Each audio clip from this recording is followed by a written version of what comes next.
Assalamualaikum Buya. Buya, saya ditanya sama orang yang belajar ilmu ma'rifat.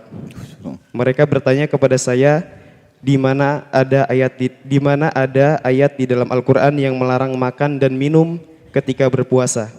Mohon Buya beri saya jawabannya karena saya nggak mau dibully. Terima kasih Buya. Apa sih makrifat itu? Belajar makrifat itu. Makrifat itu kenal Allah. Bagaimana kita bisa mengenal Allah? Ya dengan ilmu. Ilmu yang benar. Setelah kenal Allah, mengabdi kepada Allah, maka gabungan antara ilmu akidah dan ilmu fikih. Jadi jangan sampai orang belajar ilmu makrifat tapi apa sih? Nggak ngerti dia makrifat, kenal Allah, kenal Allah. Kenal Allah itu bagaimana sih?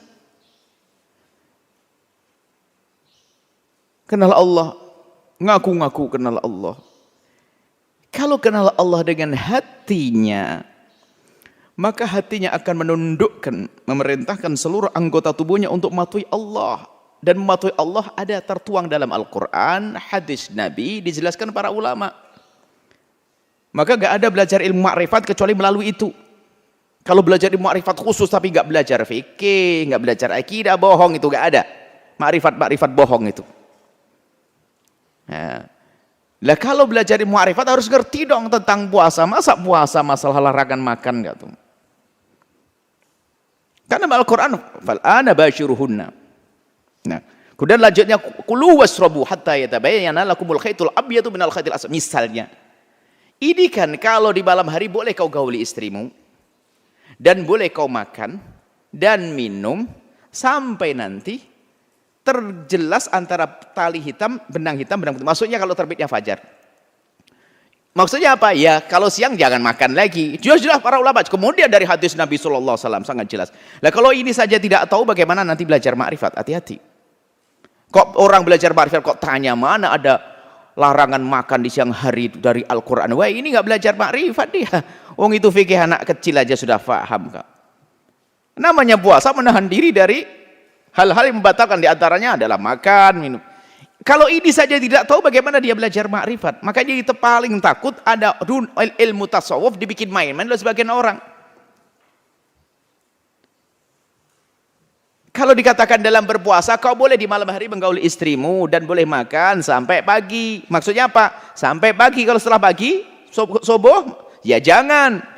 Rasulullah dan Aisyah ada makanan enggak? Enggak ada ya Rasulullah. Dan asum kalau kita aku puasa, berarti urusannya makan. Dan bukan makan saja, nanti urus menggauli istri ada, wa'alan basyiruhun ada. Jadi kalau ingin belajar makrifat, itu adalah belajar syariat zahir ini. Belajar ilmu fikih, belajar ilmu akidah, kemudian mengamalkan ilmu fikihnya. Memperbanyak sholat, berzikir, nanti kenal Allah secara otomatis, bukan diskusi saja. Ala bidzikrillahi tatma'innul qulub.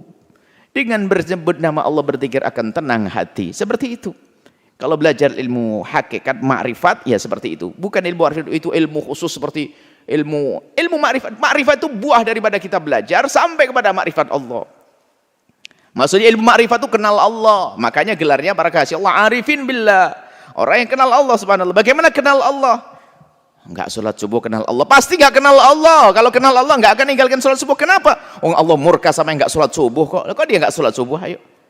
Kenapa kok dia pelit banget? Ya enggak kenal Allah. Kalau kenal Allah pasti dermawan dia, karena Allah senang dengan orang yang dermawan. Apalagi ayo. Jadi makrifat Allah ya begitu. Jangan makrifatul istilah yang kemudian setiap orang bisa langsung aku sudah makrifat kepada Allah. Makrifat pelit dia setengah mati. Makrifat apa kok? Ini. Jadi ilmu makrifat adalah ilmu mempelajari ini akidah dibenahi agar yakin menggunakan akalnya, pemahamannya, dan ternyata pemahaman saja tidak cukup. Orang bisa dialog akidah hebat tapi belum tentu malam hari bisa sujud. Maka berlatih kita untuk mengadu kepada Allah. Maka Imam Ghazali rahimahullah beliau adalah pendekar di dalam urusan falsafah.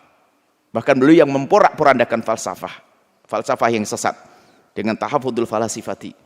Beliau adalah berpetualang di dalam dunia ilmu apa saja. Fikih, usul fikih, ilmu akidah dan sebagainya. Ujung-ujung beliau mengatakan ternyata untuk menyejukkan hati tidak ada lagi kecuali membaca Al-Quran dan memperbanyak zikir kepada Allah Subhanahu wa taala. Enggak cukup orang belajar ilmu akidah dengan akalnya, enggak cukup diskusi-diskusi, apalagi ilmu tasawuf, diskusinya sampai malam tentang makrifat kepada Allah, tentang ilmu hakikat. Mana bangun malammu, mana zikir khusyukmu, mana sedekahmu, mana silaturahmimu, mana menahan kesabaran, mana menghilangkan dendam, mana menghilangkan dengki. Hanya diskusi makrifat-makrifat saja, diskusi tentang hakikat-hakikat. Hati-hati, bohong itu. Sudah, kalau ingin sampai hakikat, amalkan. Sudah, kita ketahui daripada kenal Allah, kita jalankan. Kenal Allah apa itu? Allah wajibkan kita sholat, lakukan sholat dengan khusyuk. Banyak berzikir, mohon kepada Allah. Allah akan berikan sesuatu. Lihat orang tuamu, keluargamu, adikmu, kakakmu. Ini adalah hakikat. Dan sekaligus syariat nggak bisa dipisahkan. Dan itulah makrifat kepada Allah Subhanahu wa taala. Cuman kalau disimpul di ujung makrifat itu adalah orang yang kenal Allah. Kan begitu, orang yang kenal Allah. Lah kenal Allah itu bagaimana sih? Anda kenal, mohon maaf, saya bikin contoh saja. Yang sederhana, Anda kenal ular. Namanya ular begini. Warnanya putih loreng-loreng, ular welang atau weling itu. Itu kalau menggigit mati, Anda kenal, kira-kira Anda main-main enggak di saat ada ular? Anda lari, karena Anda kenal, kenal ular saja lari. Anda kenal sebuah kampung, sebuah hutan, di situ banyak harimau yang menerkam manusia. Anda kenal hutan itu, Anda tidak akan ke situ. Atau Anda kenal bahwa Anda membutuhkannya, membutuhkan makanan, buah-buahan dan sebagainya. Ternyata ada sebuah hutan, sebuah tempat itu sudah banyak buah. Anda kenal pasar lengkap dengan kebutuhan-kebutuhan Anda dan bukan Anda ke sana. Kalau kenal kan begitu. Kalau tidak kenal orang bingung. Kenal Allah, Allah murka dengan meninggalkan sholat, Allah murka dengan zina, Allah murka dengan orang yang makan riba. Allah senang dengan orang bangun malam. Nah ini kalau kenal Allah ya itu. Mana kenal Allah diterjemahkan seperti apa sih? Maka ma'rifat Allah. Ini adalah bukan mengajari. Nabi mengajarkan bagaimana ittaqullah. Memang at-taqwa hahuna, tapi Nabi mengatakan urusan dengan setangga, mangkana yu'minu billahi wal yaumil akhir falyukrim jarah, menghormati tangga, falyukrim dhaifah. Selalu begitu. Iman dihubungkan dengan lain. Jangan bicara makrifat saja. Makrifat buahnya adalah akan terlihat. Makanya ahli makrifat siapa? Rasulullah. Bagaimana? Dia orang yang paling baik dengan Allah, yang paling baik dengan istrinya, yang paling baik dengan sahabatnya. Begitulah. Bahkan yang paling baik dengan siapapun. Itulah ahli makrifat. Jangan biasa deh diskusi makrifat. Makrifat. Sama tetangga nggak akur, rebutan waris. Punya pondok rebutan santri sama teman saudaranya. Macam rebutan kantin, macam-macam. Apalagi mau bicara makrifat. Makrifat model apa itu? Makrifat itu baik dengan orang, baik dengan Allah. Makrifat, kenal Allah, berbuat baik kepada manusia karena Allah Subhanahu wa taala. Wallahu a'lam bishawab.